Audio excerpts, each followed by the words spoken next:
Hey guys, nerfs are coming out today. Huge nerfs. Demon Hunter is dead. Highlander Hunter is dead. These nerfs are gigantic. Every single Demon Hunter and every single Hunter, mainly Highlander Hunter deck, because it's the but also Face Hunter are just getting crushed. Voracious Reader up to 3 mana. Shatterstarred Mystic up to 4 mana. Dreadlord's Bite not as good. Blade Dance 3 mana. Dino Tamer Brand 8 mana. That one really surprised me. And Lore Keeper up to 5 mana.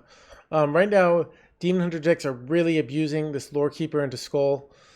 Same thing with Face Hunter or Highlander Hunter. So with this new Lore Keeper at 5 mana, it's going to be way different. Right now, the aggro Demon Hunter, not only does it use the Voracious Readers in the Dreadlord's Bite, but it thrives by hitting Lore Keeper, going Skull, and then doing a very reliable, consistent Altruist turn that does 6 to 7 damage while developing and destroying your board, which is incredibly strong, and that's gone. So I think you guys are probably wondering, is Demon Hunter going to survive? And I say, in the current versions, no. Demon Hunter finds a way, though. So I expect Demon Hunter to be back, but I think it's going to take a break. You're not going to see any Demon Hunter for a while, and then maybe somebody comes up with something new, a new build, because Demon Hunter has had historically so many strong cards that when it gets nerfed, it kind of just finds some new strong cards, subs out the new bad cards. So I could see Demon Hunter being back, but not in the current builds. It needs to be built differently. Highlander Hunter, I think people don't understand, like these nerfs are huge. One, Lore Keeper is already used in Highlander Hunter, but the brand nerf is ginormous.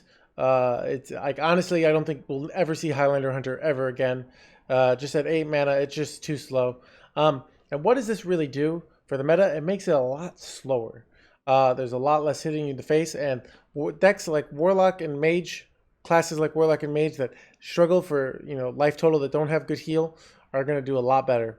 So I just got 3 decks for you guys that I think are going to be strong. Decks I've all played, and I already know are strong as is, but have historically might have had weaknesses to Demon Hunter that I think are going to be really strong post nerf. The first is Evolve Shaman. This is Jambre's build that he got a #1 legend in the current meta. So a Demon Hunter getting weaker. I think this is just going to make this deck even stronger.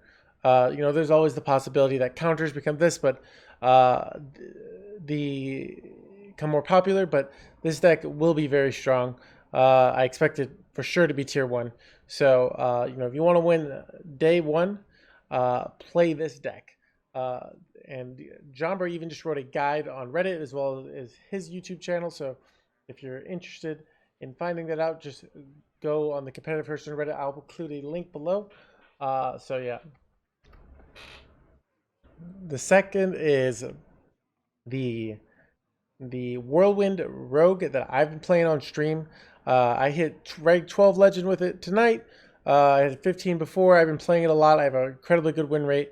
Now, one of the things, though, this deck is losing is its aggro Demon Hunter matchup, which it does really well, and Highlander Hunter. So it will struggle for that. So, I could see this deck slightly changing. Maybe it adds a second questing. Maybe it pulls out an SI7 agent or something like that. But I think some version of this deck will be very strong. This deck feels incredibly strong right now, and I don't see it. I could see, it being incredibly strong post meta, because the Soul Demon Hunter and Lifesteal OTK Demon Hunter are favored matchups, I don't think, for this deck. So losing those will make, I feel, this deck a lot stronger. And the biggest benefit of decks I've played is Zulok. Zulok really struggles against aggro Demon Hunter. Struggles from just sort of that pressure in your life total, that hitting your face, because life is precious with Zulok, because you use your life as a resource to get your Flesh Giants, to draw cards. So decks that just hit you in the face are really bad. So I'm including the old version that I used to run. If you can check out my previous YouTube video, I talk about the Fire Breather one, but I expect with aggro Demon Hunter and Highlander Hunter, those techs are just developed for that matchup. I expect that to be a lot less prevalent, so I'm just including my old version. But I might play some on stream and try out some new things. I'd already been cutting Soulfire, so we'll see. I could see myself cutting some stuff and maybe trying to improve this list. again, but I think this list is still just really solid. And with Evolved Shaman, I expect him to be the most popular deck day one. If you are running into lots of Evolved Shaman, I had something like an 80% win rate with this deck against Evolved Shaman. Especially the Revenant Rascals can deny the weapon plays. Fast Flame Ups, you can just run them over between turns 1 through 4 often, and they won't be able to stop you because they haven't gotten their entry going. So try this out especially if you're running into lots of Evolved Shaman. So those are my top 3 decks for tomorrow to play. If you're not sure what to play, if you've been aggro Demon Hunter main. Hope you found that interesting. I'll just say real quick, if you want to play Evolved Shaman, you don't have Structured Fireheart, you don't need it. You could just put another Bogstruck Clacker in. Structured Fireheart is good, but not needed. So if you're a budget player, feel free to cut her. If you don't have Sea Giants, there are versions without, but this is the version with Sea Giants. If you listen to Jambre talk about it, he plays a lot less like fighting for board because he's all about the swing turns. Make sure to check out their guide. And with this deck, I'd say people ask, can I sub out Warlock Masters? No. If you don't have Warlock Masters, you should play the secret version. But you do need Warlock Masters. So every card in this deck is pretty much 100% core. You can't cut Secret Passage. You definitely can't cut Edwin. So you can't cut Jandis either. Though Jandis you could probably cut. It would hurt really bad in certain matchups and not in much in others. But you're like against heavy value decks like Warrior, you're gonna really hurt a lot more. And Zoo, I think if you don't run the Revenant Rascals, you could put the Moshers in. I don't like the Moshers. You could try also out my new build with the Fire Breathers from my previous YouTube video. But I just don't think those are going to be as good right now. You could also put a Diseased Vulture in.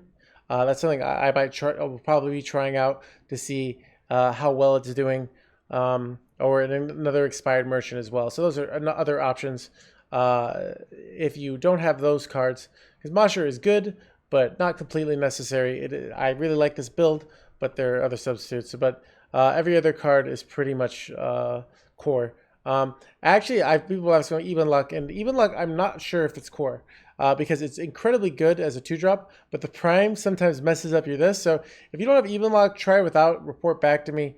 Let me know because it might not be necessary. It's going to help you incredibly in the early game, but sometimes, like I said, the prime action can be negative because it screws up with your Nightshade Matron, and you draw that instead of discarding that instead of a hand of cooldown. So feel free to try it without that as well. Like you could put like another Expired Merchant in it. So hope that helps, guys, and happy climbing.